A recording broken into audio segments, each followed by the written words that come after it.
बिस्मिल्लाहिर्रहमानिर्रहीम। Dear aspirants, अस्सलाम वालेकुम। डियर एस्पिरेंट्स, हम ऑर्डर 5 को देख रहे हैं। लास्ट टाइम हमने उसके रूल 1 टू 8 हम लोगों ने देखा था, और रूल 1 टू 8 था वो बेसिकली ये था कि एक समन या एक नोटिस इशू कैसे होना है, ठीक है, और उसकी क्या रिक्वायरमेंट थी। अगर आपने में से किसी ने अभी तक वो 13th लेक्चर नहीं देखा, तो उसको पहले 14 से पहले वो 13th लेक्चर जो है उसको देखना पड़ेगा। फिर उसके बाद जो है वो नेक्स्ट जो है वो आज हमारा टॉपिक वो स्टार्ट होगा, उसको समझ आएगी। वो है सर्विस ऑफ समन के बारे में। ये बिल्कुल ऐसे ही है जैसे आप एक लेटर लिखते हैं, तो लेटर के एंड पे आप अपना नाम वगैरह लिखते हैं, तो उसको कहेंगे इशुएंस ऑफ समन। कि वो सारा वो प्रिपेयर क्या होना है, उसमें क्या फिल करना है, उसका परफॉर्मा क्या होगा, ठीक है। और अब ये उससे अगला ये कि वो खत दूसरे बंदे तक पहुंचना कैसे, वो है सर्विस ऑफ समन। तो इशू ऑफ समन हमने कर लिया था, अब हमने सर्विस ऑफ समन जो है उसको करना है। इंशाल्लाह आज के लेक्चर में आप बहुत सारी चीजें जो है वो सीखेंगे।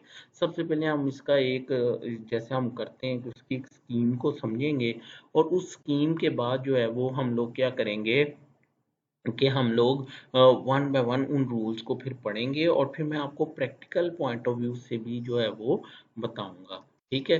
तो देखें, रूल 9 सबसे पहले है डिलीवरी और transmission of the summon for service. आगे जाके मैं आपको बताऊंगा डिलीवरी और ट्रांसमिशन में जो है वो क्या फ़र्क है, ठीक है। रूल 9 बेसिकली ये बताता है कि कोर्ट ने, तो पहले मैं आपको एक कहानी की सूरत में बताता हूँ, फिर आपको समझ आ जाएगी।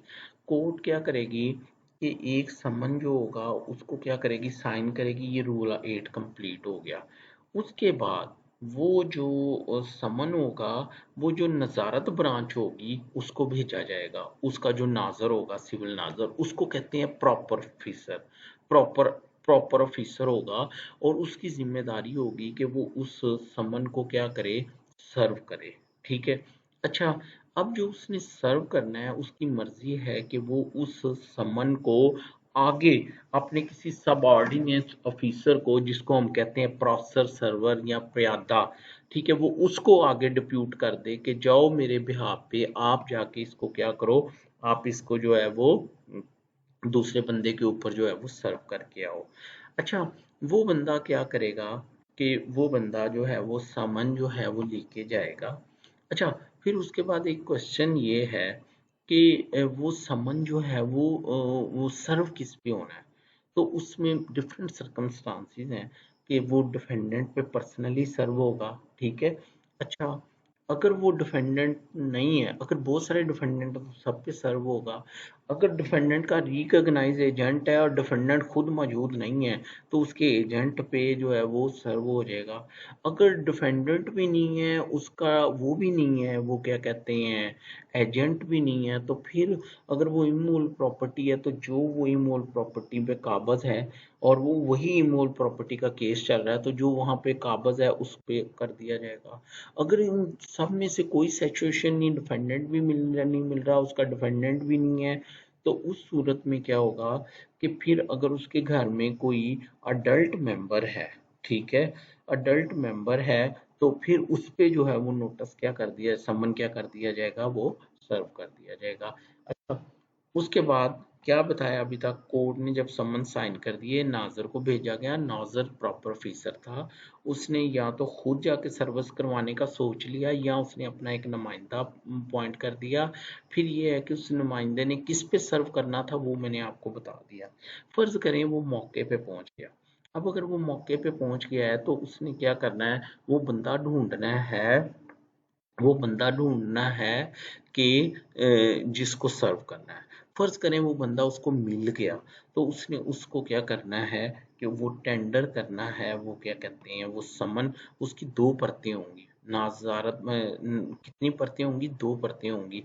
तो एक परत पे वो क्या करेगा, उसको कहेगा ये पकड़ो, और दूसरी परत के पीछे रिपोर्ट लिखेगा, मैं आया हूँ, मैंने इसको आइडेंटिफाई किया है, ये डिफेंडेंट मुझे मिल गया है, और मैंने इसको कहा है चलो साइन करो, इसने साइन वगैरह किए हैं, ठीक है। तो उसके बाद क्या होगा, ये वो फिर वो रिपोर्ट जो है वो लाके कहाँ पे जमा करवा देगा, कोर्ट में जमा करवा देगा।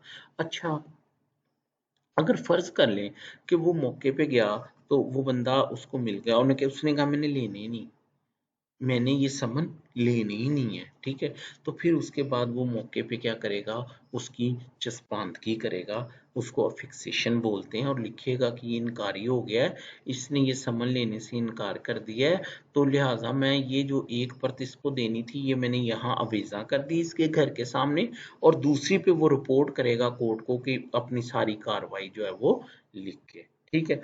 अच्छा, अगर वो उसको नहीं मिलता मौके पे, या उसके वेयर अबाउट्स नहीं मिलते, वो मिल ही नहीं रहा, उस सूरत में भी वो मौके पे क्या करेगा, चस्पांगी, यानी इनकारी की सूरत में, या बंदा नहीं मिल रहा तो उस सूरत में वो क्या करेगा, मौके पे क्या करेगा, चस्पांगी करेगा, और दूसरी परत के ऊपर क्या करेगा, रिपोर्ट करेगा। अच्छा, इस चीज को क्या कहते हैं, अफिक्सेशन कहते हैं, ठीक है। अच्छा, उसके बाद क्या है जी, कि अगर फर्ज करें कि वो उसको मौके पे बंदा नहीं मिला, ठीक है, या वो क्या कहते हैं कि कोर्ट को लगा कि ये जानबूझ के सर्विस को अवॉइड कर रहा है, तो फिक्सेशन भी होके आ गई। अब कोर्ट क्या करेगा, सब्स्टिट्यूटेड सर्विस वाला ऑप्शन जो है उसको इस्तेमाल करेगा।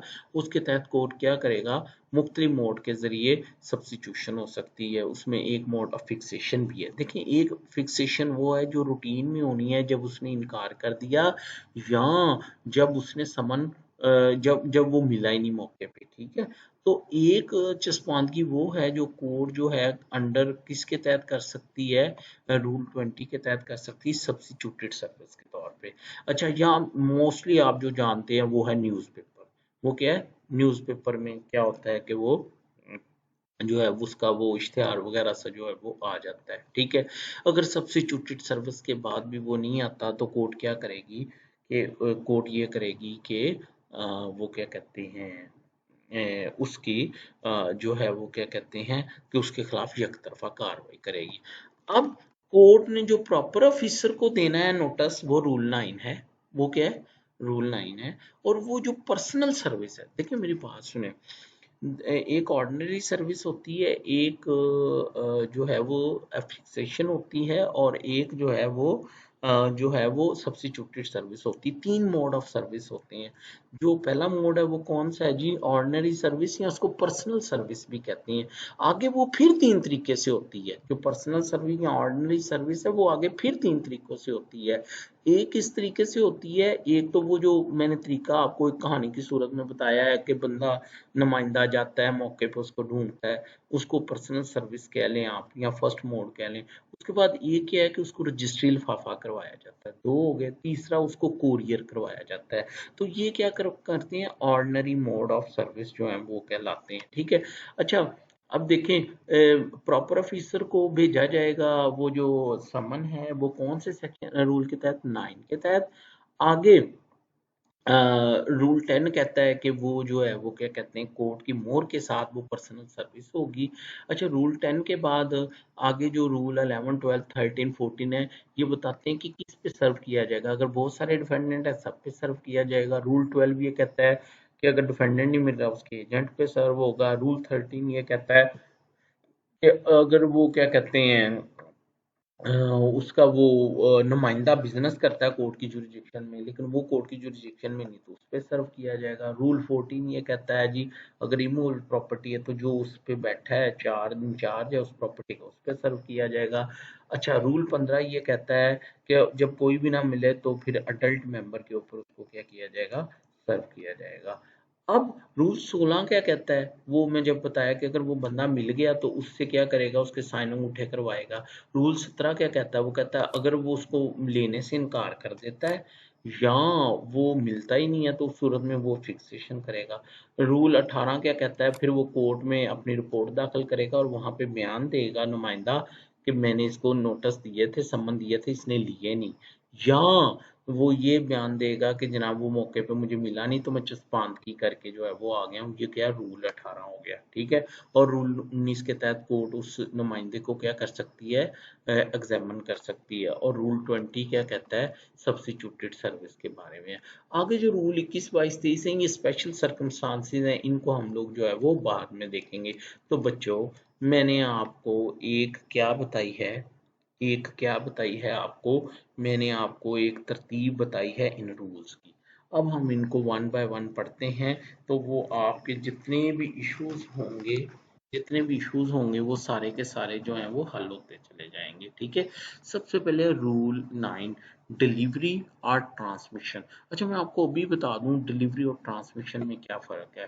ट्रांसमिशन बेसिकली लिखा है टेंडर करने से, डिलीवरी और टेंडर में क्या फ़र्क है, या डिलीवरी या ट्रांसमिशन में जो है वो क्या फ़र्क है। ठीक है, अच्छा, डिलीवरी डिलीवरी और चलें इसको आगे चल के देखते हैं हम लोग। ठीक है, अच्छा, अब रूल 9 जो है, हम सबसे पहले इसका जो है वो क्या करते हैं, वो हम इसका जो है वो टेक्स्ट पढ़ लेते हैं, ताकि हमारे लिए जो है वो क्या हो जाएगी, आसानी हो जाएगी। रूल 9 क्या कहता है, delivery or transmission of summon for service when the defendant resides within the jurisdiction of the court in which the suit is instituted, or has an agent resident within that jurisdiction who is empowered to accept the service of summon. The summon shall, unless court otherwise direct, be delivered or sent to the proper officer to be served by him or one of his subordinate। तो इसने वही बात की है कि क्या है जी, कि जब डिफेंडेंट कोर्ट की जुरिडिक्शन में रहता हो। प्यारे बच्चों, रूल 9 डील कर रहा है जिस वक्त डिफेंडेंट कोर्ट की जुरिडिक्शन में रहता है। रूल 21 पढ़ेंगे जब डिफेंडेंट कोर्ट की जुरिडिक्शन में नहीं रहता।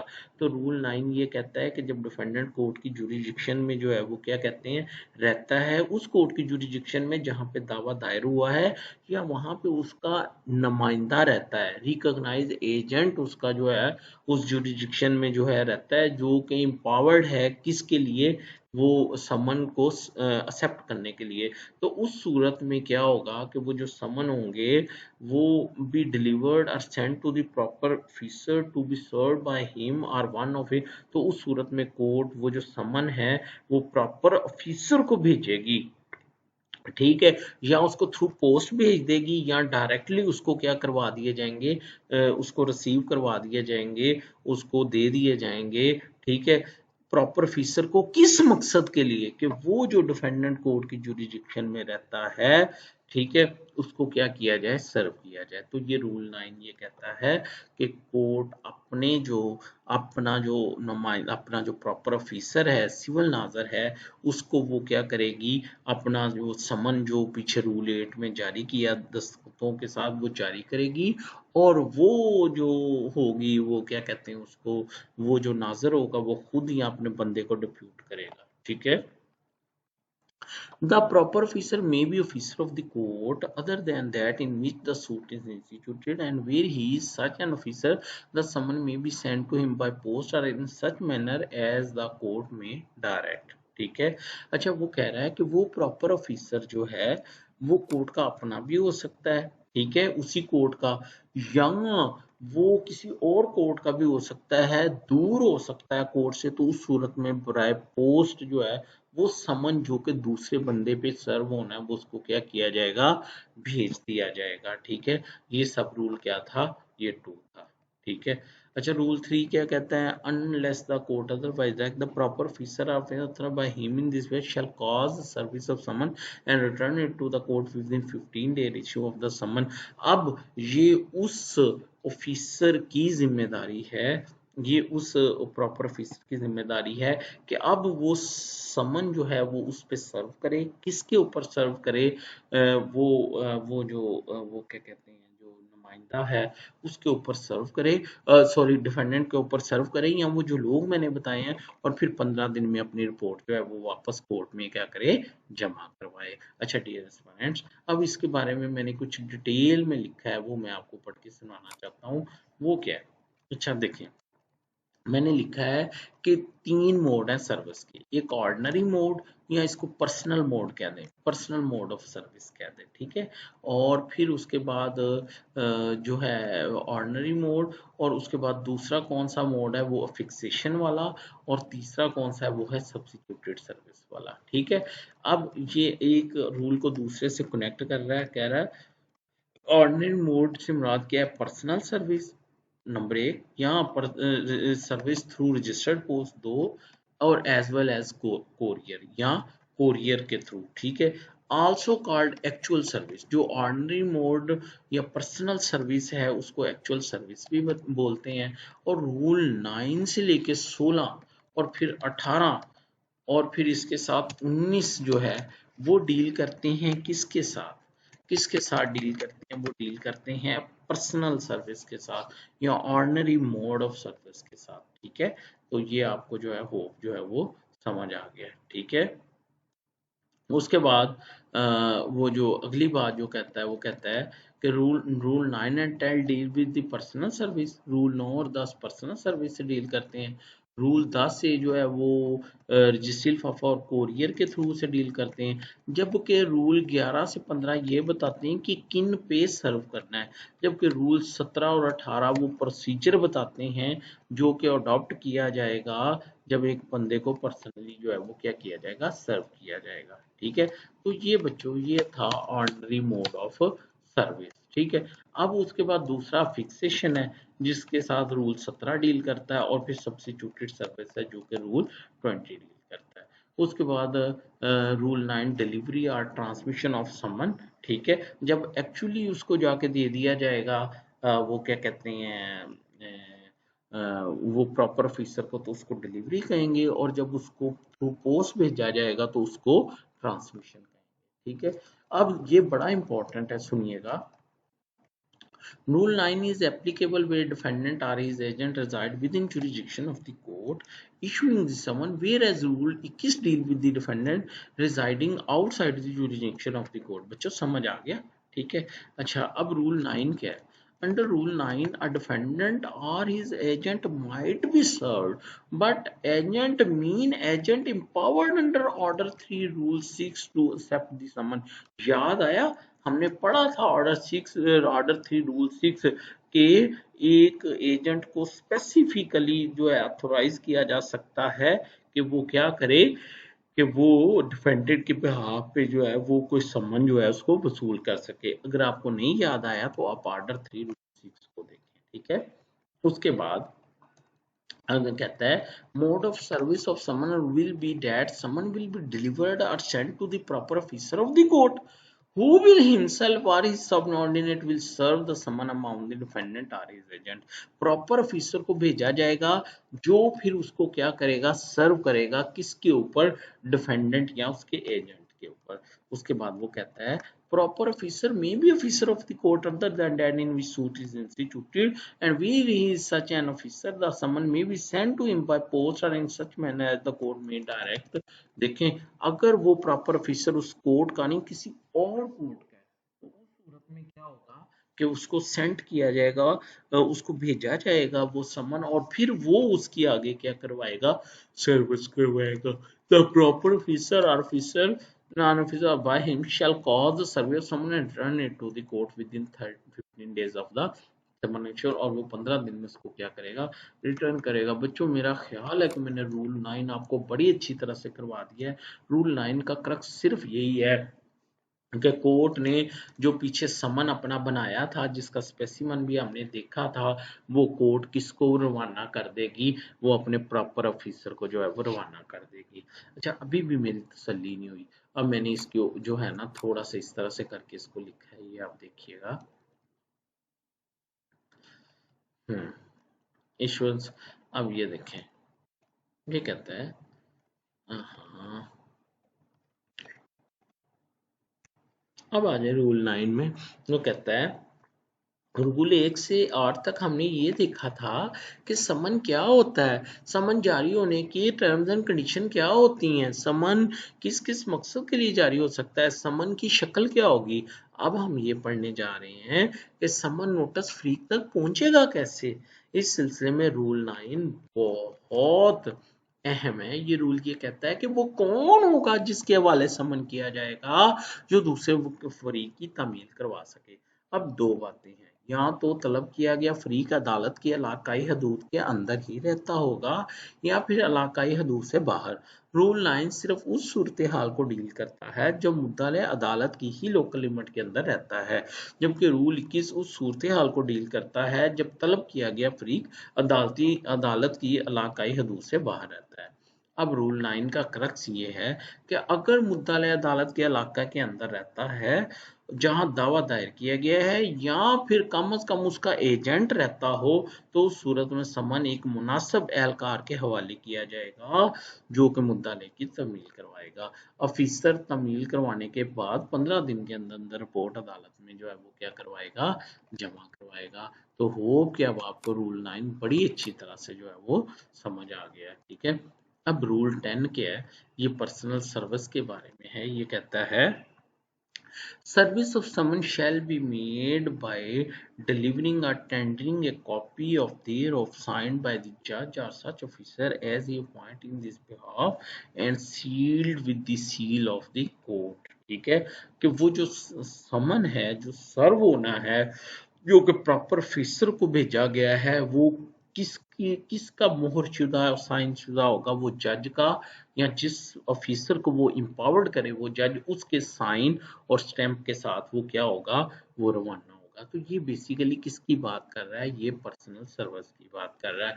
डियर स्टूडेंट्स, इसमें अमेंडमेंट आई, इसमें प्रोवाइसो आया है कि कोर्ट पार्टी के कहने पे ऐसे भी कर सकता है कि पर्सनल सर्विस से पहले बाय पोस्ट सर्विस कर दे। यानी ये यहाँ पे नहीं लिखा, लेकिन इसमें अमेंडमेंट शामिल है। आप लेटेस्ट बुक देखें तो प्रोवाइसो ऐड हुआ है कि कोर्ट की मर्जी है कि वो समन नोटिस भेजने से पहले उसको रजिस्ट्री लिफाफा करवा दे। ठीक है, अब 10A देखते हैं। 10A क्या कहता है, सर्विस बाय पोस्ट। ठीक है, अच्छा कहता है जी simultaneously with the issue of, अच्छा ये था रूल 10। ठीक है, अब हम देखते हैं कि रूल 10 पे मैंने रिसेंटली अगर कुछ लिखा है तो वो क्या है, वो ये है, it will be the discretion of the court to order for service through registered post instead of personal service in the first instance. जैसे मैंने आपको बताया है कि एक अमेंडमेंट आ चुकी है कि कोर्ट जो है वो क्या कर सकती है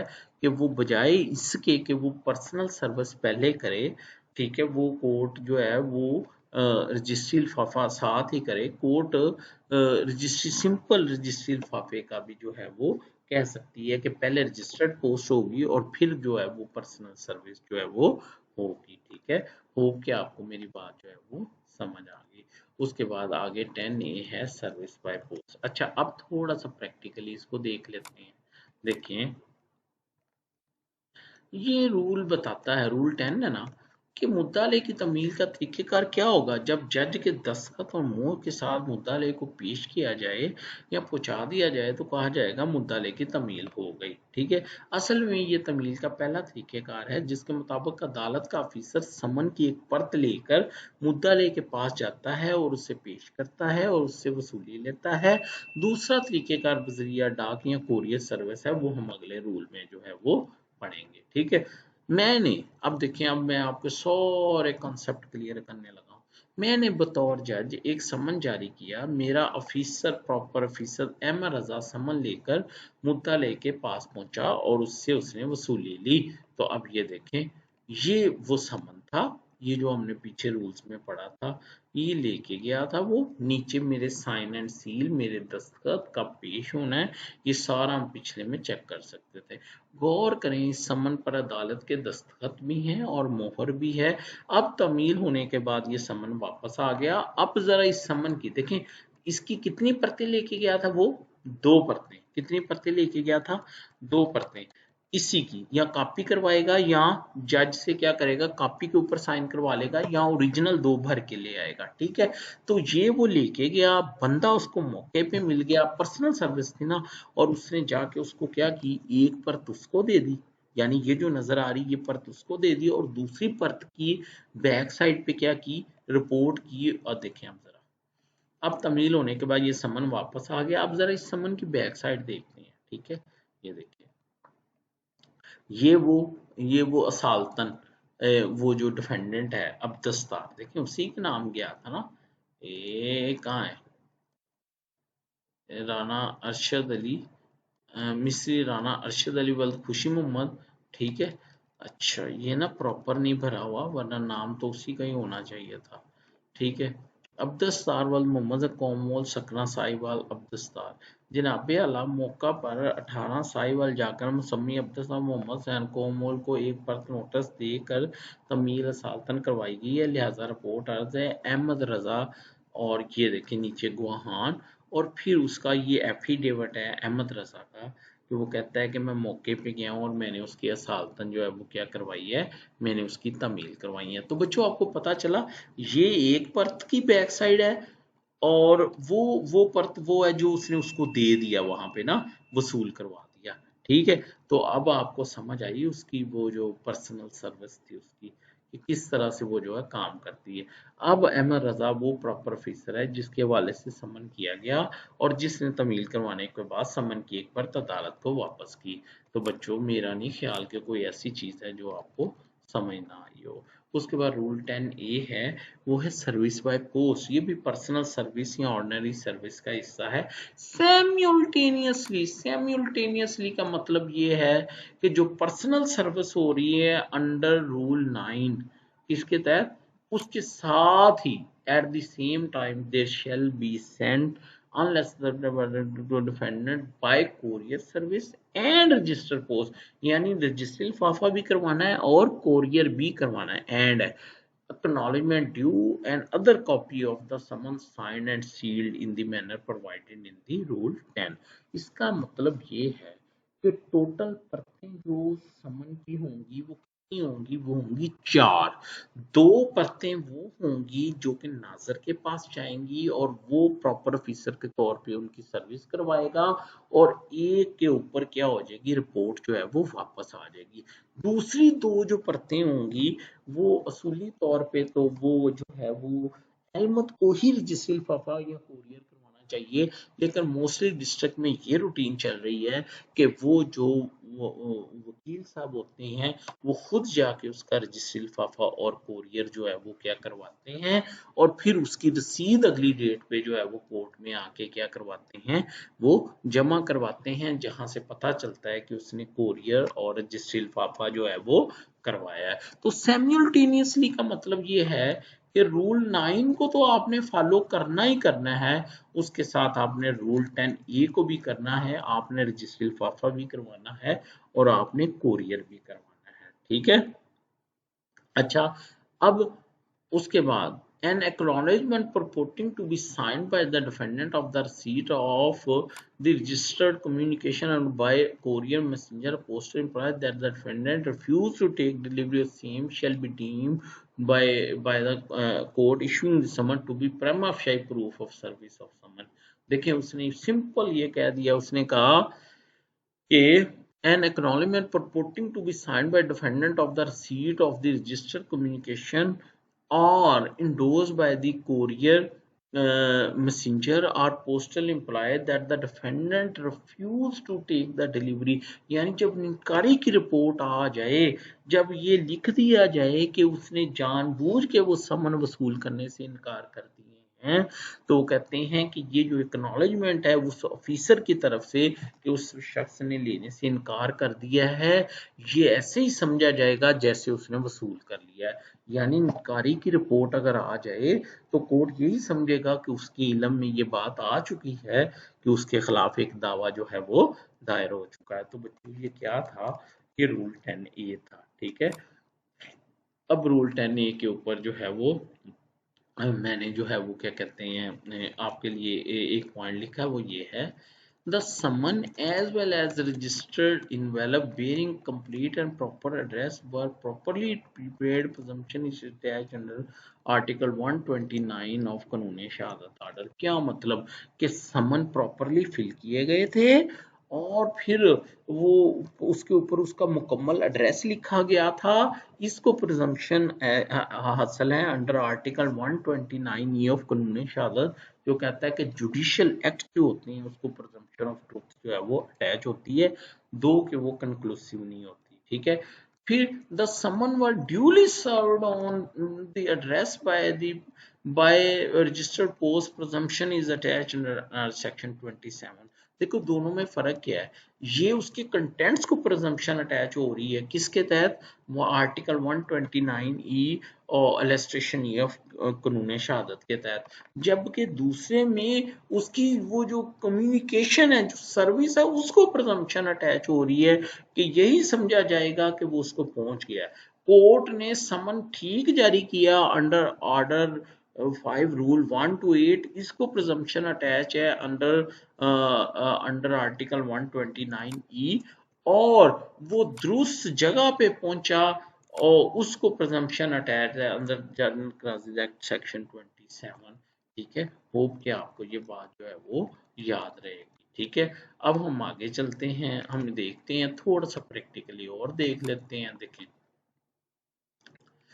अब वो कहता है इस रूल में सबसे अहम लफ्ज सिमुल्टेनियस है, जिससे मुराद ये है कि जब एक समन बजरिया ऑफिसर भेजा जाएगा, बेशक वक्त मुद्दा ले कि बजरिया डाक भी तलबी करवाई जाएगी। दूसरे अल्फाज में ऐसा मुमकिन ना है कि अदालत सिर्फ बजरिया समन तलबी करवाए और बजरिया रजिस्ट्री तलबी ना करवाए, या बजरिया रजिस्ट्री तलबी करवाए मगर बजरिया समन तलबी ना करवाए। अच्छा सॉरी, ये गलत लिखा हुआ है, हमने रूल 10 का प्रोवाइजो पढ़ लिया है कि कोर्ट अगर चाहे तो वो रजिस्ट्री करवा सकती है और समन को वक्ती तौर पे क्या कर सकती है, वो रोक सकती है। ठीक है, लेकिन अगर वो क्या कहते हैं समन गया है तो फिर रजिस्ट्री लिफाफा जाए क्योंकि सिमुल्टेनियसली का वर्ड है। ठीक है, उसके बाद हम आगे चलते हैं। ये रूल ये भी कहता है कि समन की एक परत बजरिया कोरियर सर्विस और बजरिया रजिस्ट्री डाक माँ रसीद वापसी मुद्दाले को भेजी जाएगी। फिर ये रूल ये कहता है कि अगर कोरियर मैसेंजर या रजिस्ट्री रजिस्टर पर रिपोर्ट ये वापस आए कि मुद्दाले ने डाक की वसूली से इनकार किया है, तो अदालत यही समझेगी कि जैसा कि इस मुद्दाले की असालतन तमील हुई है। होप कि आपको मेरी बात समझ आ गई डियर एस्पिरेंट। अब जरा मेरे एक ऑर्डर के ऊपर गौर करें।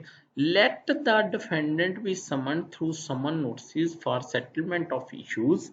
देखे ना, बताया था ना, दो किस्म के होते हैं, वो क्या कहते हैं समन, एक होता है for disposal of the suit और एक होता है for settlement of issue along with copy of the plaint. ये हमने पढ़ा था पीछे रूल 8 में कि कॉपी ऑफ प्लेंट भी साथ जाएगी। अच्छा, यहाँ मैं अपने आप को करेक्ट करता हूँ, पीछे हम ना अमेंडमेंट्स पढ़ते रहे, पीछे हम अमेंडमेंट्स पढ़ते रहे, वो बेसिकली एक ही लेक्चर में हमने अमेंडमेंट पढ़ी सेक्शन 27। तो वो अनफॉर्चुनेटली वो अमेंडमेंट इस्लामाबाद की थी, पंजाब की नहीं थी। तो प्लीज़ आप पिछले लेक्चर को इस हद तक करेक्ट कर लें कि कोई अमेंडमेंट नहीं है, जो पिछला सेक्शन है 27 वही हमने जो है वो पढ़ना है। Let the defendant be summoned through someone for settlement along with copy of plaint, along with registered AD, subject to deposit of process fee within 3 days। अच्छा, ये प्रोसेस फी क्या है, ये तलमाना है, ये भी पीछे आपको बताया था, दिखाया भी था, 1 रुपए का कैसे वो लगता है। ठीक है, और फिर ये कोर्ट की जो है वो स्टैंप आ गई। इसमें रूल 10 के तहत बजरिया समन के साथ साथ रूल 10A के तहत बजरिया डाक यानी रजिस्ट्री लिफाफा भी तलबी करवाई गई है। ठीक है, उसके बाद अब ये रजिस्ट्री लिफाफा होता है, ये आप लोगों को जो है वो पता है।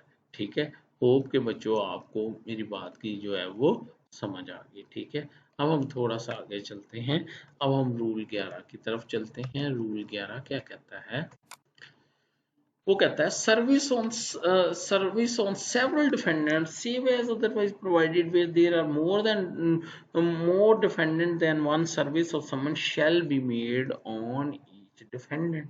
ठीक है, तो समझ आ गई कि हर डिफेंडेंट को समझ आना जरूरी है। सेव एज अदरवाइज प्रिस्क्राइब्ड क्या मतलब, आगे आप ना पढ़ेंगे, ऑर्डर 30 में है शायद, कि जो पार्टनर्स होते हैं ना, पार्टनर्स किसी एक पार्टनर पे वो सर्व कर देना, नोटिस सर्व कर देने का मतलब, समन सर्व कर देने का मतलब ये है कि सब पे सर्फिस होगी। तो वो एक्सेप्शन के लिए यहाँ वर्ड इस्तेमाल कर रहा है, सेव एज अदरवाइज प्रिस्क्राइब। ठीक है, अच्छा, रूल 12 कहता है service to be on defendant in person when practicable और on his agent. Where it is practicable, service shall be made on the defendant in person unless he has an agent a power to accept service, in which case service on such agent shall be sufficient। देखिए वो क्या बात कहता है, वो कहता है कि अगर डिफेंडेंट के ऊपर सर्विस हो सकती है तो पर्सनली, तो फिर डिफेंडेंट के ऊपर ही होनी है, उसके एजेंट के ऊपर नहीं होनी, चाहे वो मौजूद हो। फिर पहली प्रेफरेंस यही है कि डिफेंडेंट पे पर्सनली बंदा जाए और वो जाके उसको क्या कहे कि ये पकड़ो भाई, अपना जो है वो क्या कहते हैं, अपना समन वसूल करो। Unless he has an agent empowered to accept, हाँ अगर उसका वो है, वो क्या कहते हैं कि ऑथोराइज एजेंट है, तो जिसके फेवर में उसने अथॉरिटी लेटर लिखा हुआ है कि ये मेरे बिहाफ पे समन जो है वो वसूल कर सकता है, तो उस सूरत में उस एजेंट के ऊपर जो है वो क्या सर्विस होगी। इवन अगर ऑथोराइज एजेंट भी हो, अगर डिफेंडेंट खुद मौजूद है, तो फिर उस पे पहली प्रेफरेंस है और उसके ऑथोराइज एजेंट पे जो है वो दूसरी है। फिर है service on agent by whom defendants carries on business. ठीक है, अच्छा, in a suit relating to business or work against a person who does not reside within local limit of jurisdiction of the court from which the summons is issued, service on any manager or agent who at the time of service personally carries on such business or work for such person within such limit shall be deemed a good service। देखें, गोरमे गोरमे है, उसकी एक branch है किसी भी जगह पे ना, ठीक है, तो अब मालिक तो पता नहीं कहाँ रहता है, लेकिन उसका बिजनेस यहाँ रन कर रहा है, तो उस सूरत में जो वो बिजनेस चला रहा है उसके ऊपर भी सर्विस की जा सकती है। लेकिन शर्त ये है कि पहली प्रेफरेंस में डिफेंडेंट भी नहीं है, दूसरी प्रेफरेंस में उसका रिकॉग्नाइज एजेंट भी नहीं है। अब एक ऐसी सिचुएशन है जहां पे क्या किया जाएगा कि वो जो बंदा उसका बिजनेस चला रहा है उसकी क्या करवाई जाएगी, सर्विस करवाई जाएगी। ठीक है, for the purpose of this rule the master of the ship shall be deemed to be the agent of the owner of the charter, कि जो वो शिप को चला रहा है, ठीक है, उसको समझा जाएगा एजेंट किसका, क्योंकि उसकी कोई स्पेसिफिक लोकेशन तो होनी नहीं है शिप की, तो ये ऐसे ही समझा जाएगा कि वो उसका एजेंट है और वो बिजनेस चला रहा है, वो शिप का जो मास्टर है कोर्ट की जुरिडिक्शन में। ठीक है, उसके बाद रूल 14 है, आपने गौर किया है रूल 11 से हम ये पढ़ना शुरू हो गए हैं कि वो जो पर्सनल सर्विस होनी है अंडर रूल 9 एंड 10, या जो रजिस्ट्री लिफाफा होना है अंडर रूल 10A, या जो कोरियर सर्विस होनी है अंडर रूल 10A, वो किस किस पे सर्व होनी है, वो कहाँ पे लिखा हुआ है, वो रूल 11, 12, 13, 14, 15 इसके अंदर जो है वो लिखा हुआ है। और फिर ये भी ऑर्डिनरी, यानी ऑर्डिनरी फ्रीक है, जो कि यानी ऑर्डिनरी नेचर का केस है कि एक आम दावे के अंदर डिफेंडेंट के ऊपर जो है वो सर्विस कैसे होनी है। लेकिन अगर स्पेशल केस हो, क्या हो, स्पेशल केस, उसके लिए high court rule and order उसका वॉल्यूम 4 है, वो बताता है स्पेशल केस कौन सा है। मसलन अगर प्लीडर पे सर्विस होनी है, या कारपोरेशन पे होनी है, या किसी फर्म पे होनी है, या स्टेट के अगेंस्ट सर्विस होनी है, या मिलिट्री के अगेंस्ट होनी है, तो देखिए वो आगे उसकी रूल्स भी बता रहा है, ये नोट कर लें, ये high court rules and order volume 4 और उसका चैप्टर कौन सा है, 7 है। ठीक है, वो ये बताता, तो हम ऑर्डिनरी सूरत हाल में पढ़ रहे हैं।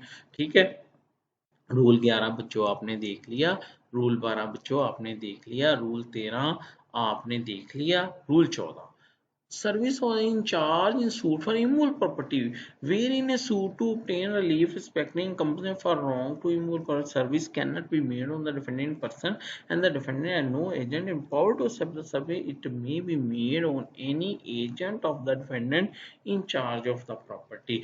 अगर डिफेंडेंट जो है वो नहीं मौजूद, लेकिन उसकी इमूवेबल प्रॉपर्टी है और उसी इमूवेबल प्रॉपर्टी के बारे में जो है वो कोई दावा किया गया है, तो उस सूरत में जो वो इमूवेबल प्रॉपर्टी के ऊपर इंचार्ज है उसका, उसके ऊपर वो समन क्या हो जाएगा, वो सर्व हो जाएगा, और वो ऐसे ही समझा जाएगा जैसे कि वो पार्टी पे सर्व हुआ है, डिफेंडेंट पे हुआ है। और आखिरी है वेयर सर्विस में B on male member of defendant family, where in any suit the defendant cannot be found as no agent of power to accept service of the someone on his behalf, service may be made on any adult male member of the family of the defendant who is residing with him।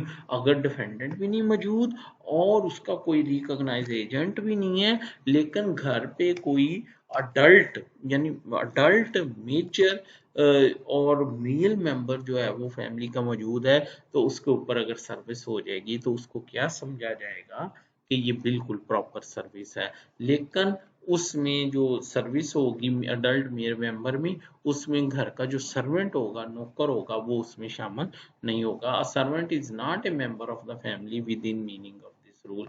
बच्चों, आपको मेरी बात की समझ आ गई? अब थोड़ा सा प्रैक्टिकली देख लेते हैं। रूल 11-12 हमने देख लिया। Service to in person when practice, अब ये देखें, ये भी हमने देख लिया था, ठीक है। रूल 13, 14, 15।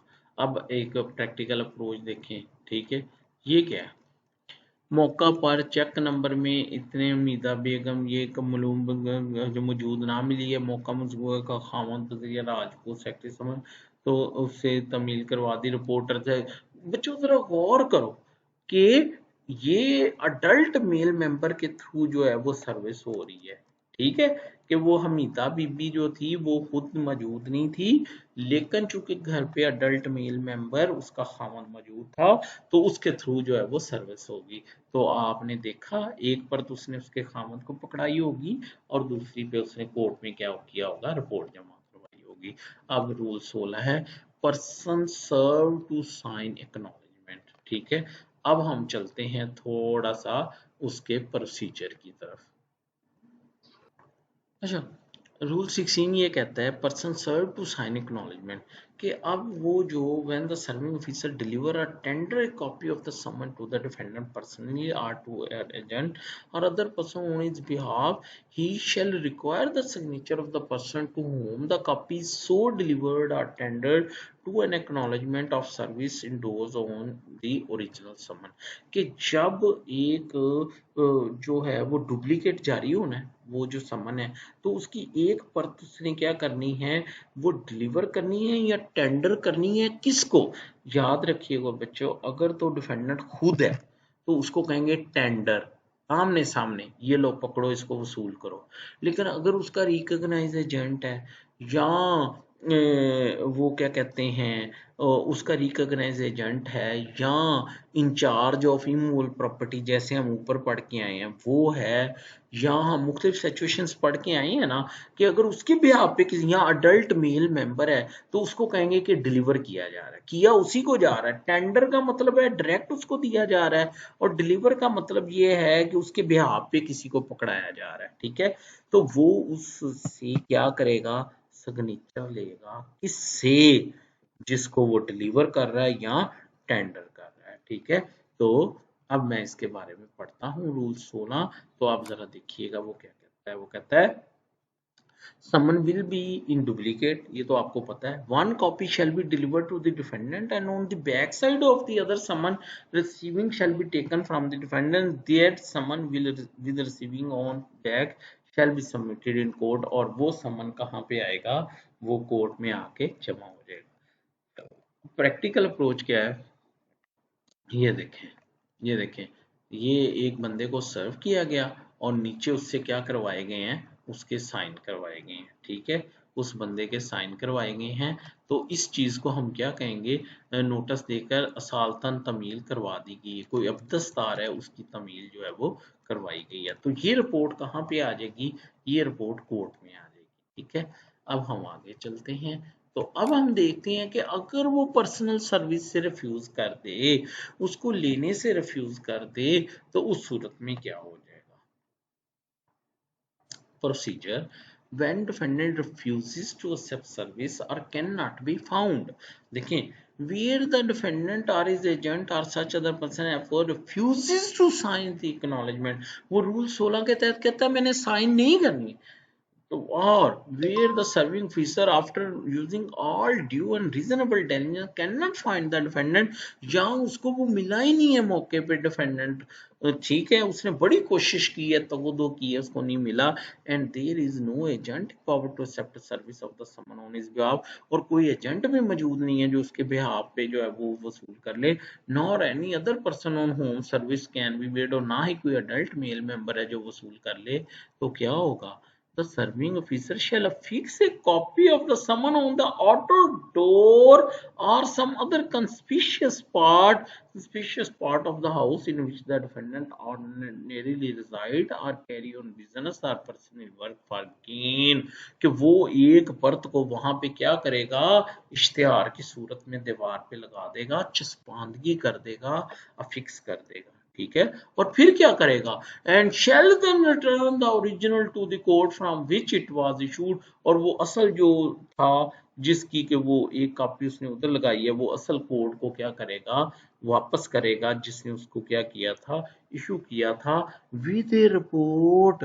वो जो रिपोर्ट हमने देखी है, ये बैक पे जो रिपोर्ट लिखी हुई है वो, ये इस रिपोर्ट के साथ क्या, then are index to stating that he has so affix the copy, जिसमें वो लिखेगा कि मैंने फिक्सेशन की है, the circumstances under which he did so, यानी वो लिखेगा कि वो मुझे मिला नहीं है, उसने लेने से इनकार किया है, and the name and address of the person if any by whom the house was identified, या वो क्या करेगा कि उस बंदे का नाम या एड्रेस लिखेगा जिसने उसको क्या किया, आइडेंटिफाई किया, इफ एनी, अगर वो बंदा ऐसा कोई मिल जाए जो उसको आइडेंटिफाई करे, and in whose presence the copy was affix, और जिसकी मौजूदगी में चस्पांदगी की गई है, यानी वो चस्पांदगी करेगा और फिर शहादतें भी डालेगा जिनकी मौजूदगी में उसने क्या की होगी, वो चस्पांदगी जो है वो की होगी। तो बच्चों ये कौन सा था, ये रूल 17 था। अब ना हम जजेस एक बड़ी गलती करते हैं, मैंने देखा है कि एक डेट पे किसकी होती है जी, समन नोटिस जारी होता है, और अगली डेट पे जज साहब जो है वो चस्पांदगी का ऑर्डर करते हैं, जो कि मेरे मुताबिक मुनासिब नहीं है, क्योंकि लॉ ये है कि जब उसने लेने से इनकार कर दिया या लेने से इनकार कर दिया या वो मिला नहीं, तो वो प्रोसेस सर्वर ने ऑटोमेटिकली चस्पांदगी करनी है, उसके लिए कोर्ट के सेपरेट ऑर्डर की या एक और डेट की कतई जरूरत नहीं है।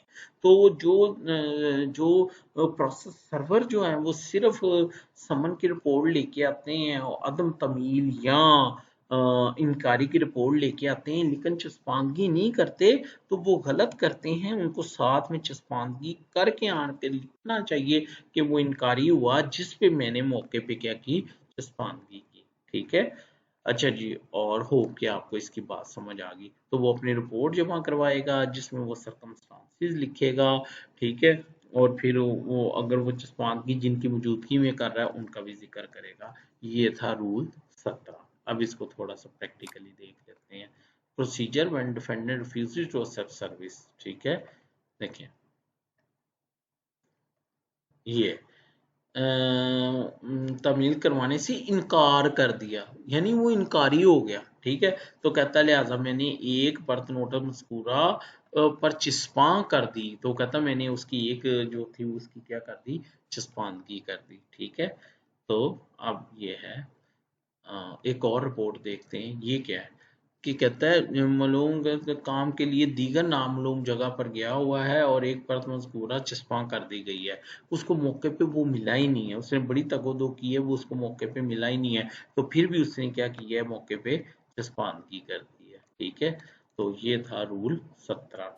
अब हम चलते हैं आगे रूल 18 पे। रूल 18 क्या कहता है, कहता है the serving officer shall in all cases in which the summon has been served under rule 16 indoors or next are caused to be indoors or next on or to the original summon a returning statement the time when and the manner in which the summon was served and the name and address of the person if any, identify the person served and witness the delivery or tender of the summon। ये क्या है जी, ये कौन सा है, जब rule 16 में उसको दिया, उसके साइन लिए, तो उस वक्त उसने साथ में क्या करना है कि उसने वो टाइम भी लिखना है और उसने वो जो है वो दिन तारीख भी लिखनी है। The serving in all cases in which someone has been served under rule 16 in do or next or cause to be indoors or next on or to the danger summer or returning statement or return stating the time when and manner in which the summon was served। ठीक है, कब उसको सर्व किया गया, and the name and address of the person, और वो person जिसने उसको क्या किया है, आइडेंटिफाई किया है, and witnessing the delivery attending of the summon, और जो इस चीज का विटनेस है कि वो उसको क्या कर दिया गया है, डिलीवर कर दिया गया है। अगर चस्पांदगी कर रहा है तो उसकी चस्पांदगी के गवाह डालने हैं, और अगर उसे एक्चुअली मौके पे सर्व कर रहा है तो फिर उसके भी अगर गवाह हैं तो वो डालने हैं। ठीक है, अब है एग्जामिनेशन ऑफ सर्विंग ऑफिसर। ठीक है, when someone is returned under section 17 वो affixation होगी, the court shall, if the return under the rule has not been verified by the affidavit of the serving officer, and may, if it has been so verified, examine the serving officer on oath, or cause him to be so examined by another court touching his proceeding, and may make such further inquiry in matter as it think fit, and shall either declare that someone has been duly served or order such service as is think fit। वो क्या कहना चाहता है, वो कहता है कि अगर रूल 17 के तहत उसने चस्पांदगी की है तो अब वो क्या करेगा, वो जो अपनी रिपोर्ट करेगा उसके साथ उसने क्या करना है, एक एफिडेविट लगाना है। अब आपको मैं दिखाता हूँ वो एफिडेविट, उसी पे यहाँ अलहदा से एक एफिडेविट लगाना है, और वो एफिडेविट में वो ऑन ओथ ये बात कहेगा कि जी मैंने ये सूरत हाल थी, मुझे वो मिला नहीं या उसने लेने से इनकार कर दिया, और मैंने मौके पे जो है वो चस्पांदगी की है। अगर उसने वो एफिडेविट नहीं लगाया, हैज नॉट बीन वेरीफाइड, तो उस सूरत में कोर्ट उसको तलब कर सकती है, उसको एग्जामिन कर सकती है, उससे सवाल पूछ सकती है, और अपनी तसल्ली कर सकती है कि वो जेन्युइन रिपोर्ट कर रहा है, और वो मौके पे जो है वो क्या है, ये क्या था, ये रूल 19 था। अब हम इसकी प्रैक्टिकल जो है वो इसको देख लेते हैं।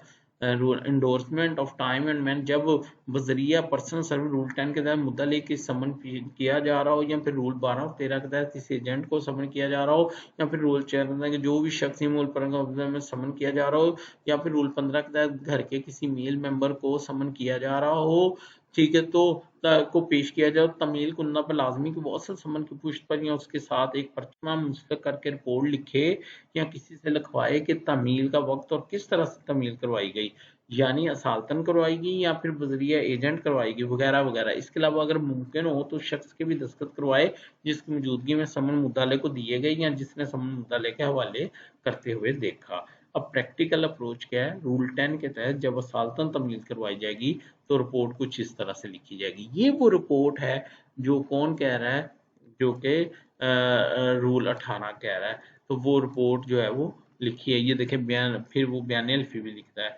बयान हल्फी अहमद रजा बयान बा इकरा साले हल्फन बयान करता हूँ कि रिपोर्ट सही व दुरुस्त है, और वो जो है, तो ये वो रिपोर्ट है जो वो एफिडेविट की सूरत में जो है वो क्या करवाएगा, जमा करवाएगा। अगर वो ये रिपोर्ट नहीं देगा तो फिर कोर्ट उसे खुद से क्या कर सकेगी, तलब कर सकेगी। अगर मुद्दाले समन लेने से इनकार कर दे तो रूल 17 के तहत रिपोर्ट कुछ इस तरह से होगी, ये हम देख चुके हैं। ठीक है, अगर रूल 15 के तहत से घर के मेंबर पे, ये भी हम देख चुके हैं। ठीक है, अगर समन गया ही गलत या फर्जी पते पर हो तो रिपोर्ट इस सूरत में होगी, वो अदम सुकूनत, तो फिर उस सूरत में कोर्ट क्या करेगी, रिहायश पजीर अदम सुकूनत की कोर्ट उसको दुरुस्त पते का ऑर्डर करेगा। अदम रिहायश है ना, कि उसका दुरुस्त पता दाखिल करो या तुम साथ जाओ। अगर मुद्दाले अपनी रिहायश पर तब्दील कर ले तो रिपोर्ट यूं होगी, तर्क सुकूनत, कि वो अपनी रिहायश जो है वो जो है वो बदल के जा चुका है। तो ये वो सारी चीजें हैं जिसकी सूरत में अगर तमीली मौका पर गया और उसे मुद्दा मिला ही ना हो तो उस सूरत में रिपोर्ट ये होगी। वो कहता मैंने बड़ा ढूंढा, वो नहीं मिला, तो मैंने मौके पे क्या कर दी, जसपानगी कर दी। ठीक है, अच्छा, उसके बाद ये कहता है ये मुख्तलिफ किस्म की रिपोर्टें बता रहे हैं जो कोर्ट में आ सकती हैं। अब एग्जामिनेशन ऑफिसर वो बता दिया है। अच्छा, उर्दू में जब को एहलकार अपनी रिपोर्ट दाखिल करे तो साथ में बयान हल्फी भी दाखिल करे ताकि उसने कानून के तमाम कानूनी तकाजे पूरे किए, और उसने बयान हल्फी दाखिल नहीं किया तो फिर अदालत उसे खुद तलब करके उसके बाबत तमील कुनंदा का बहरहाल बयान लिख सकती है और आखिर में फैसला दे सकती है कि समन कानून के मुताबिक जारी हुआ कि या नहीं जारी हुआ। ठीक है, अब ये वाला जो दायरा है इसको देखें तो ये उसका बयान हल्फी है कि मैंने सब कुछ मौके पे जो है वो किया है। तो डियर एस्पिरेंट्स, ये जो था ये रूल 19 था। ये बेसिकली जो हमने फिक्सेशन भी पढ़ ली और पर्सनल सर्विस भी पढ़ ली, और मैंने कोशिश की है कि मैं एक रूल को दूसरे रूल के साथ मिला के आपको पढ़ाऊं। अब डियर एस्पिरेंट्स हम चलते हैं जो लास्ट मोड है वो है सब्स्टिट्यूटेड सर्विस का। ठीक है, तो उसको हम पढ़ते हैं। तो डियर एस्पिरेंट्स, ये it's very important, it's very important from exam point of view. और अभी तक मैंने आपको आई थिंक 3 या 4 क्वेश्चन ऐसे बताए हैं जो कि बड़े इंपॉर्टेंट थे। अगर मैं अपनी याददाश्त को जो है वो फ्रेश करूं अपनी मेमोरी को, तो एक वो था ऑर्डर 1 रूल 8 था, एक ऑर्डर 1 रूल 10 का क्वेश्चन था, और फिर ऑर्डर 2 रूल 2 का क्वेश्चन था, और उसके बाद जो है ऑर्डर 2 के बाद एक ये जो है वो ये सब्स्टिट्यूटेड सर्विस वाला, एक मोड ऑफ सर्विस वाला भी, कि वो कौन कौन से मोड ऑफ सर्विस, ऑर्डिनरी और वो जो है फिक्सेशन और ये सब्स्टिट्यूटेड सर्विस उसी में आ जाएगा। तो ये चौथा या पांचवा क्वेश्चन है जो कि सब्जेक्टिव पॉइंट ऑफ व्यू से बहुत अहम है। ठीक है, और बहुत अहम है, और इसमें से जो है वो पूछा जा सकता है। अदरवाइज आपको नोट आ सकता है, नोट आ सकता है सीपीसी में से किसी के भी ऊपर। तो प्लीज प्लीज प्लीज डेफिनेशन जो है सीपीसी के, उसके ऊपर मैंने कंप्रिहेंसिव लेक्चर और ऑडियो शेयर किए हैं, लिंक आपके पास साथ शेयर हो चुके हैं। किसी भी स्टैचू की डेफिनेशन को मिस नहीं करना, वो आपसे 2-4 नंबर की डेफिनेशन जरूर पूछ सकता है। ठीक है, सब्स्टिट्यूटेड सर्विस। अच्छा, इसको इस तरह से करने के बजाय मैंने जो है वो इसको बड़ा प्रिसाइज करके अटेम्प्ट किया है, ताकि अगर पेपर में लिखना पड़ जाए तो आप कैसे करेंगे। सब्स्टिट्यूटेड सर्विस जो है उसके 3 हिस्से हैं। रूल 1 है, सब रूल 1 सब्स्टिट्यूटेड सर्विस है, सब rule 2 effect of substituted service है, और रूल 3 ये है वेयर सर्विस सब्स्टिट्यूटेड, अच्छा जी, time for appearance to be fix. ये इसके 3 है। ठीक है, अब मैंने इसको हाथ से कैसे अटेम्प्ट किया है वो आप देखें। रूल 1 to 8 था इश्यूएंस ऑफ समन के बारे में, रूल 9 से 30 जो थे वो सर्विस ऑफ समन के बारे में थे, और रूल 20 सब्स्टिट्यूटेड सर्विस के बारे में। सब रूल 1 क्या कहता है, वो कहता है where the court is satisfied. अब कोर्ट कैसे सेटिस्फाई करेगा अपने आप को, वो उसकी स्टेटमेंट लिख के, किसकी, वो प्रोसेस सर्वर की, ठीक है, या उसके एफिडेविट को देख के। ठीक है, क्या, किस चीज के बारे में where that there is reason to believe, यानी ये बात यकीन करने के काबिल है क्या।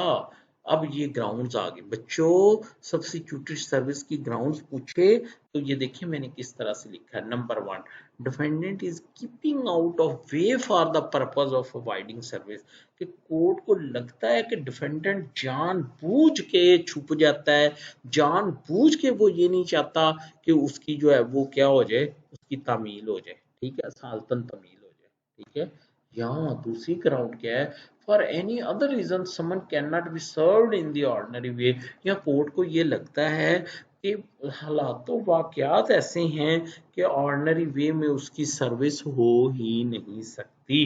मसलन मसलन जहाँ पे फर्ज करें कि वो जो है वो डिफेंडेंट जो है, ठीक है, वो अब्रॉड है, फर्ज कर ले। ठीक है, तो उस सूरत में उसकी असालतन तलबी तो जो है वो मुकम्मल नहीं है, मुमकिन नहीं है। ठीक है, आगे इसकी एग्जांपल भी होंगी। तो फिर क्या होगा, the court shall order for service, court कहेगी सर्विस हो by fixation, this is the thing.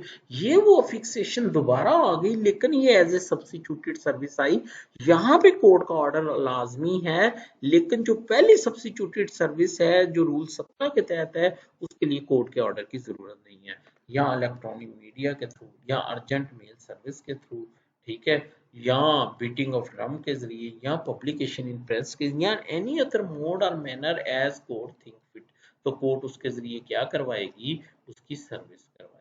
ठीक है, कोर्ट द कोर्ट में ऑर्डर फॉर ऑल और any of the above modes of service simultaneously, और कोर्ट ये सारे मोड सब्स्टिट्यूटेड सर्विस के लिए एक ही वक्त में क्या कर सकती है, इस्तेमाल कर सकती है। सब rule 2, affect of substituted service. अब उसका अफेक्ट क्या होगा, shall be effectual as if it had been made on the defendant personally।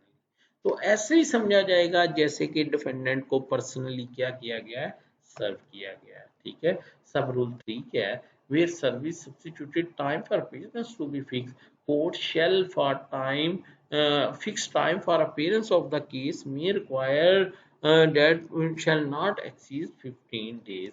क्या मतलब? देखिए मेरी बात सुने, मैं आपको समझाता हूँ कि क्या हुआ कि मसलन आज अखबार इश्तेहार आया है, ठीक है, आज अखबार छपा है, तो आज ही कोर्ट ने एक्सपार्टी कर दी। भाई व्हाट हैपेंड, वो आज उसने अखबार पढ़ना था तो फिर उसको टाइम नहीं देना था पेश होने का, तो फिर कोर्ट ने वो पब्लिकेशन के बाद या सब्स्टिट्यूटेड सर्विस के बाद ये देखना है कि अब डिफेंडेंट को कितने दिन का टाइम देना है कि वो कोर्ट में पेश हो जाए। फर्ज करें डिफेंडेंट रहता है कराची में, तो आज ये अखबार छपा, आज ही एकतरफा होगी, तो वो कब कोर्ट में आके पेश होगा? तो ये सब रूल 3 कह रहा है कि कोर्ट ने उसको रीजनेबल टाइम देना है पेश होने के लिए, लेकिन 15 दिन से ज्यादा नहीं देना। ठीक है, तो बच्चों ये सब्स्टिट्यूटेड सर्विस थी, ये बहुत अहम थी। होप कि आपको जो है वो सब्स्टिट्यूटेड सर्विस जो है उसकी जो है वो समझ आ गई है। ठीक है, अब इसमें कुछ नोट लिखा है वो आप देख लें, वो क्या है। Note from prepositional point of view याद रखें, substituted service will have value in the eye of law if and only if defendant was duly served through personal service, registered for acknowledgement due and courier service। अगर ये चीज साबित होगी, अक्सर वकील आके अदालत में ये कहते हैं जैसा अगर कोर्ट नहीं भी आई वापस तो क्या हो गया, तो अखबार इश्तेहार तो आ गया ना। नो भाई, जो सब्स्टिट्यूटेड सर्विस है वो तब मानी जाएगी अगर पहले मोड सारे सही अडॉप्ट किए गए हैं। अगर फर्ज करें उसका एड्रेस ही प्रॉपर नहीं था जहां पे वो सर्विस करवाई गई, तो अखबार आने का मतलब कतन ये नहीं होगा कि उसकी जी सर्विस हर लिहाज से होगी। नहीं, सब्स्टिट्यूटेड सर्विस के लिए वो जो पहले मोड है उनका ड्यूली होना जरूरी है। ओके, आपको मेरी बात जो है वो बड़ी अच्छी तरह से समझ आ गई है। Court will satisfy itself regard due service before ordering substituted service। और कोर्ट कैसे खुद को सेटिस्फाई करेगी? Report of the process server और examination of the process server under section 19 ये 18 लिखा गया नहीं 19। ठीक है, receipt of registered post acknowledgement due and courier service, और वो जो रसीदें आएंगी उनको देख के कोर्ट खुद को सेटिस्फाई करेगी कि डिफेंडेंट वाज ड्यूली सर्व। ठीक है, some example where substituted service will have no value in the eye of law।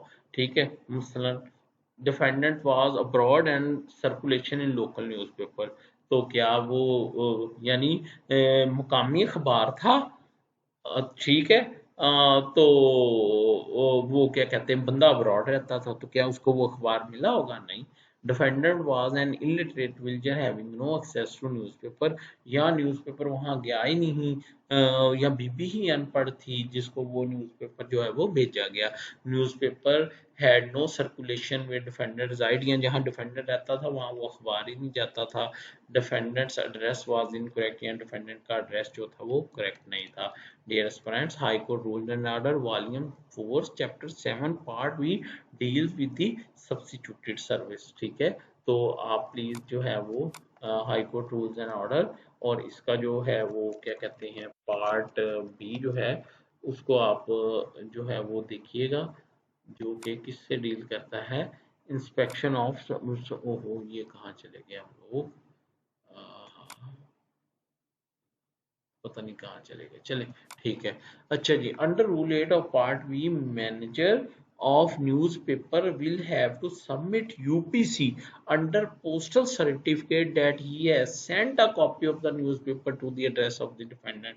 अगर उसने UPC नहीं दिया, अंडर पोस्टल सर्टिफिकेट नहीं लगाया, तो उस सूरत में उसकी जो है वो कोई एविडेंशियल वैल्यू नहीं है जो कि वो न्यूज़पेपर जो है वो भेजा गया।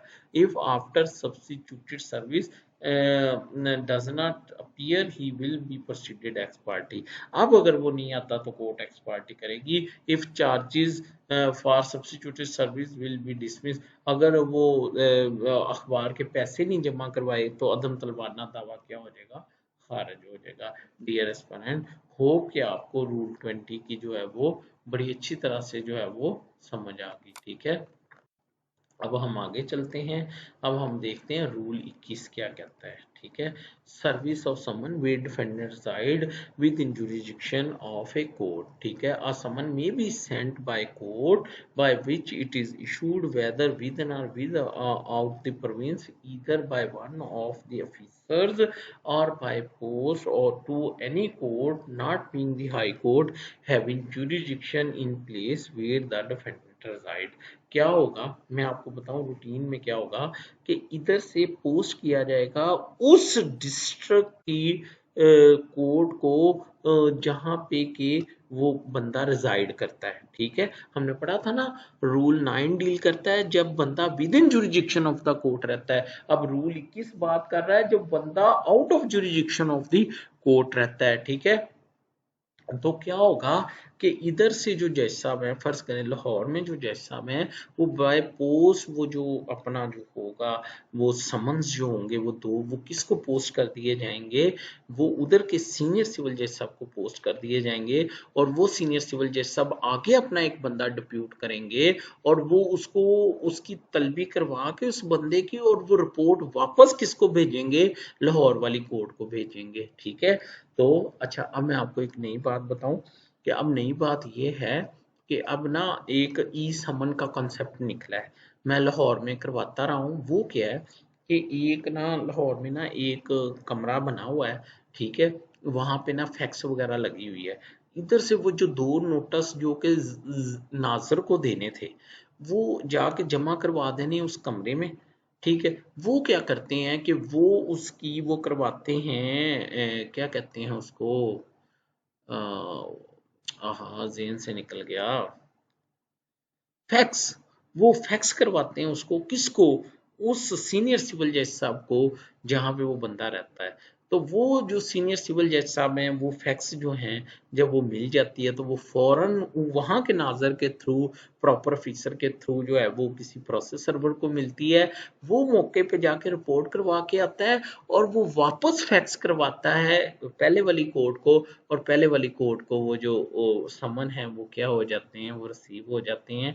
तो ये नया कॉन्सेप्ट है, बहुत इफेक्टिव है, बहुत ज़बरदस्त है। तो आप लोग भी नए नए मोड जो है इनको इख्तियार किया करें, ठीक है। उसके बाद अब इसको दोबारा पढ़ लें एक दफ़ा। A summon may be sent by court by which it is issued whether within or without the province either by one of its officer यानी स्पेशल मैसेंजर भी भेजा जा सकता है, और by post to any court या through post उस court को, ठीक है, having jurisdiction in place where the defendant reside। अब वो कोर्ट क्या करेगी, duty of the court to which summon is sent, the court to which a summon is sent under rule 21 shall upon receipt thereof proceed as if it had been issued by the court, such court, and shall then return summon to the court of issue together with the record if any of its proceeding with regard thereto। और वो court ऐसे ही उसकी तलबी करवाएगी जैसे उसने खुद वो समन जारी किया है, और जब वो उसकी तलबी करवा लेगी तो वो रिपोर्ट वापस किसको भेजेगी, जिसने उसको इशू किया था। तो होप कि आपको मेरी बात की जो है वो समझ आ गई है। अब रूल 24 है, वो ये है, service on defendant in prison where the defendant is confined in a prison the summons shall be delivered or sent by post or otherwise to the officer in charge of the prison for service on the defendant, ठीक है। तो क्या होगा कि through post या किसी बंदे के जरिए क्या कर दिए जाएंगे कि वो जो वो जेल में भेजे जाएंगे और वो officer in charge of the prison जो है वो उसकी आगे क्या करवाएगा, डिफेंडेंट के ऊपर जो है वो सर्विस करवाएगा। तो अक्सर वकला आके कंफ्यूज भी करते हैं, वो आके कहते हैं जी 302 का बंदा अंदर है, वो कहते हैं जी इसको तलब कर ले, दावा भी खुद ही किया होता है उसको बाहर बुलाने के लिए, ठीक है। तो no no no no, court ने उसको बुलाना नहीं है, सिर्फ उसको समन भेजना है। अब उसने थ्रू वकील पेश होना है, खुद पेश होना है, व्हाट्सएवर, वो उसका अपना मसला है। कोर्ट ने उसको स्पेसिफिक ऑर्डर नहीं करना कि इस बंदे को जो है वो लेके आए, ठीक है। अभी भी ये जो नैब में जो लोग हैं, बड़े बड़े लोग जो हैं वो ये जो सेंट्रल जेल्स हैं वहां पे बंद होते हैं, तो वो क्या करते हैं कि वो वैसे तो वो उनसे मुलाकात तो मुश्किल होती है, वो एक दावा करते हैं वाइफ की तरफ से व्हाट्सोएवर खुला का या मेंटेनेंस का व्हाट्सोएवर, फिर उसको डिग्री को उसको वो करवाते हैं, डिग्री करवाते हैं, और डिग्री करवाने के बाद मेंटेनेंस का दावा, डिग्री करवाने के बाद फिर वो फैमिली कोर्ट को कहते हैं कि चले जी अब जो है वो वहां पे है तो उसको तलब करें, तो वो फिर उसको जो है वो तलब किया जाता है। तो लोग बड़े ट्रिक खेलते हैं ना। अच्छा जी, उसके बाद है service where defendant reside out of Pakistan and has no agent. Where the defendant resides out of Pakistan and has no agent in Pakistan empowered to accept the service, the summons shall accept in the cases mentioned in Rule 12 be addressed to the defendant at the place where he is residing and sent to him by post। ठीक है, उसको I think क्या बोलते हैं, DHL बोलते हैं। ठीक है, तो उसके थ्रू इंटरनेशनल सर्विस के जरिए उसको क्या किया जाता है कि वो जो है वो नोटिस जो है वो उसको समन जो है वो उसको अब्रॉड भेजे जाएंगे। If there is no possible between such place and places where the court is situate, या फिर उसको थ्रू पोस्ट भेजा जाता है। ठीक है, तो वहां पे भेजा जाएगा अगर वहां पे कम्युनिकेशन जो है वो हो सकती है। और अगर वो कम्युनिकेशन नहीं अवेलेबल पोस्टल, तो फिर अखबार तो है ही, इंटरनेशनल अखबार। ठीक है, उसके बाद rule service, service in foreign territory through political agent or court. ठीक है, where in the exercise of the foreign or extra provincial jurisdiction vested in the federal government, the political agent has been appointed or a court has been established or continued with power to serve as summon issued by court under this court in any foreign territory in which the defendant reside, or or the provincial government has by notification in the official gazette declared in respect of any court situated in any such territory and not established or continued in the exercise of such jurisdiction aforesaid, that service by court of any summon issued under this court by court of province shall be deemed to be valid service. The summon may be sent to such political agent or court by post or otherwise for the purpose of being served upon the defendant, and if the political agent or court return the summon with an endorsement signed by the political agent or by judge or other officer of the court that the summon has been served on the defendant manner herein after directed, such endorsement shall be deemed to be evidence of the service। अच्छा, ये rule simple ये बताता है कि अगर एक foreign territory में वो जो है वो तलबी करवानी है, तो उस सूरत में क्या तरीक़ेकार है। तो उसके दो तरीक़ेकार हैं, या तो वो रिकॉग्नाइज पॉलिटिकल एजेंट हो पाकिस्तान का वहाँ पे, और फिर ट्रीटी भी हो उस कंट्री के साथ कि जिस सर्विस वगैरह जो है वो हो सकती है दोनों मुल्कों के दरमियान ना। तो उस सूरत में वो पॉलिटिकल एजेंट या फिर वहां पे उस टेरिटरी पे एक ऐसी कोर्ट हो कि हमारी फेडरल गवर्नमेंट ने उसके बारे में ऑफिशियल गजट में नोटिफिकेशन किया हो कि ये कोर्ट जो है वो जो है समन की तलबी वगैरह करवा सकती है। तो उस सूरत में उस कोर्ट वो कोर्ट या वो पॉलिटिकल एजेंट जो है वो उसकी तलबी करवाएगा उस फॉरेन टेरिटरी में, और फिर उसकी रिपोर्ट जो है वो वापस कहाँ पे भेजेगा, वो पाकिस्तान में भेजा जाएगा और उसको ड्यू सर्विस जो है वो तस्वर किया जाएगा। ये था रूल 26।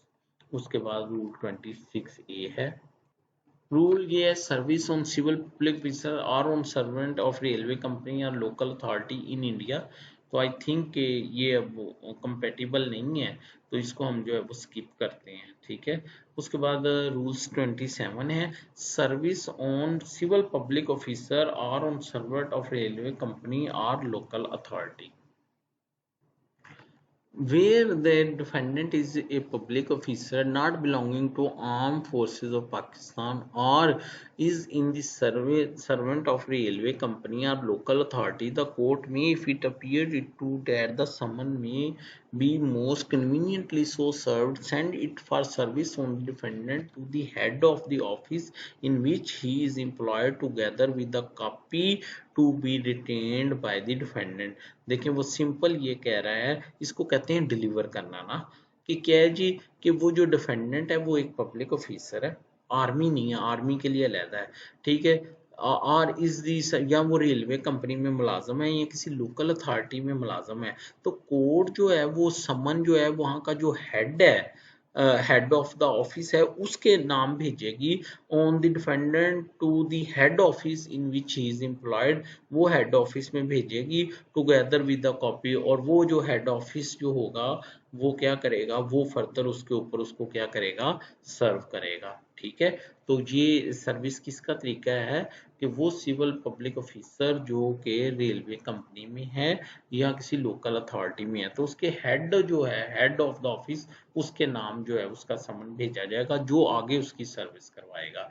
रूल 28 है, सर्विस ऑन सोल्जर्स, सेलर्स और airman, where the defendant is a soldier, sailor or airman, the court shall send the summon for survey to his commanding officer together with the copy to be retained। तो उसका जो commanding officer होगा उसके नाम वो service भेजी जाएगी कि अब इसको आप आगे जो है वो क्या करवाओ, सर्व करवाओ।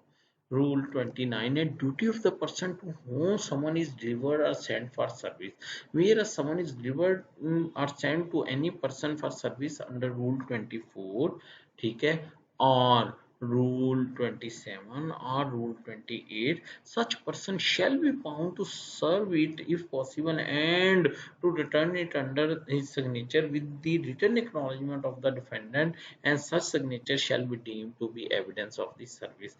तो वो जो लोग हैं, मसलन रूल 28 में वो कमांडिंग ऑफिसर, रूल 28 में वो सिविल, वो हेड ऑफ द ऑफिस, और जो रूल 24 में मेरा ख्याल वो था पॉलिटिकल एजेंट, वो प्रिजन में वो जो था, जो इंचार्ज था उसका जेल का, वो उनके सिग्नेचर के साथ जब आएगी रिपोर्ट तो वो ऐसे ही समझा जाएगा जैसे कि उसको सर्व हो गया है। किसको, किसको सर्व हो गया है, डिफेंडेंट को नोटिस या समन जो है वो सर्व हो गया है। अच्छा, where from any cause service is impossible, the summons shall be returned to the court with full statement of such cause and of the step taken to procure service, and such statement shall be deemed to be the evidence of non service।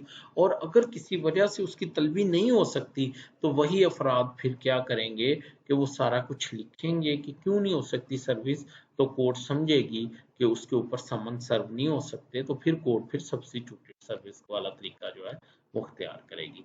अब है substitution of letter for समन।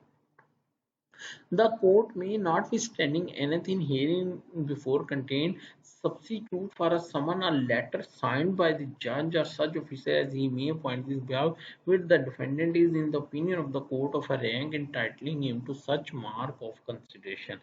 देखिए मेरी एक बात सुने, मैं एक जज हूँ और मैंने ही किसी जज को या अपने किसी सीनियर ऑफिसर को या किसी आर्मी के हाई रैंक ऑफिसर को मैंने तलब करना है, ठीक है, तो समन मुनासिब नहीं है, फिर उसको क्या लिखा जाएगा, एक लेटर की सूरत में, यानी एक रिस्पेक्ट है उसके लिए कि उसको एक लेटर लिखा जाएगा कि you are desire to appear before my court. ठीक है, तो ये बेसिकली है समन ही, लेकिन ये किस शक्ल में जाएगा, ये लेटर की शक्ल में, तो इसीलिए इसका टाइटल भी है substitution of letter for summon.